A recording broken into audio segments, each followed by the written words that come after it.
So, Yeah. how are you? I'm good. I mean, can you just introduce yourself? Wow. There are a lot of people who know, they know your voice, but they don't know you physically, or they have not seen you. Just start by introducing yourself. Yeah, so I'm Eva Mwalili, Mama Taifa. Yes. Wa ligi ya washindi. Yes. Ligi yangu ni ya washindi. Yes. Sijui kushindwa. Because hiyo ndio ligi ambayo Mungu ameniweka. Yes. And I'm born again. I love Jesus. I'm a family person. I'm a preacher. Yes. I preach on radio. Yeah. Yes. Now, Nini tell us nyingine? a little bit of your background. Kidogo tu. I come from a very humble background. A background ambayo ni ya church. I'm a church girl, by the way. Kuanzia kitambo mpaka mahali Mungu amenifikisha. And my parents were very strict, especially my late dad. Very strict. A disciplinarian. Kwa hivyo nimelelewa kwa familia ambayo discipline it is a must. It can never be otherwise. Discipline, you must be well disciplined. Uende church, ukariri mistari, upende Mungu. So that is the background ambayo nimetoka, a background ambayo tumefunzwa neno la Mungu, a background that we've been taught to, you know, to love people, to respect people, and yeah. Oh, tell us about your show, kidogo. My show at Radio 47. From Milele mpaka Radio 47. Yeah, Milele nilivuka by God's grace, and now I'm on Radio 47. I'm doing a show Monday to Friday from 4 a.m. to 6 a.m. By the name Nuru 47. This is a show that speaks to people before we go to work, to encourage you. We command the day, and then on Sundays I have a show from 5 a.m. to 10 a.m. with Pastor Makanda. We give people uncompromised, undiluted gospel. We inject the word of God the way it is supposed to be by God's grace. Yeah, so that's me on radio. What inspired you into media? What inspired me into media, just speaking to people and speaking to the hearts of people and seeing people being changed by what you're giving them.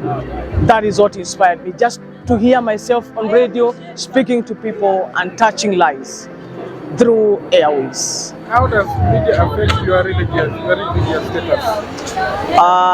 How does media affect my religious status? You see, all my shows, they are gospel, and I'm born again.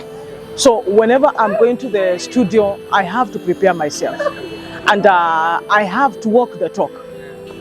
So media has put me in that point that ya kwamba I have to walk the talk. As in, I will not preach water and drink wine. You understand? So it has put me on toes that I have to check on myself every day, walk by the grace of God, ask God for the grace, ask God for wisdom, and just know that it is not me, it is about God, and to do everything to the glory and to the honor of the Lord, so that God can be glorified. The young people like Gen Z who they normally listen to your programs every time, and they say that they want to be like you. What advice can you give them in the future? Look to God. It is not about fame, because fame comes and goes. Fame comes and goes.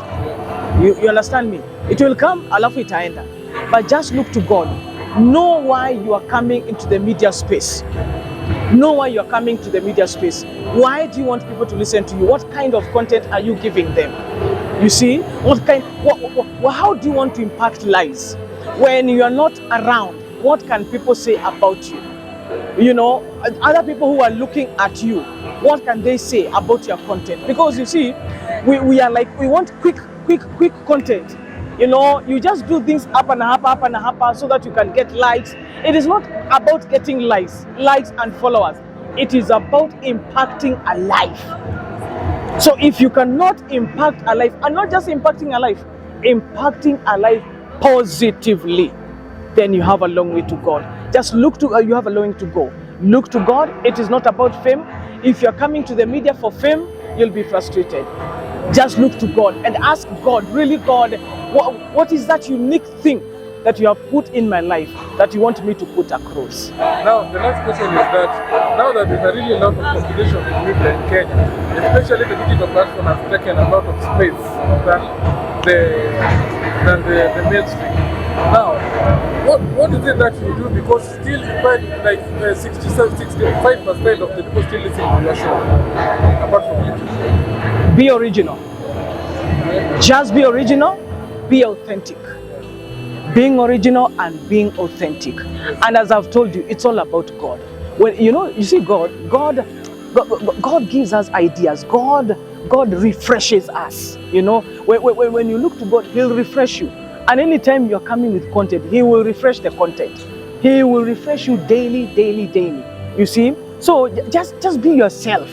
You see, what is damaging even some of us in the media, we want to copy pasting. You want to do something that the other person has been doing.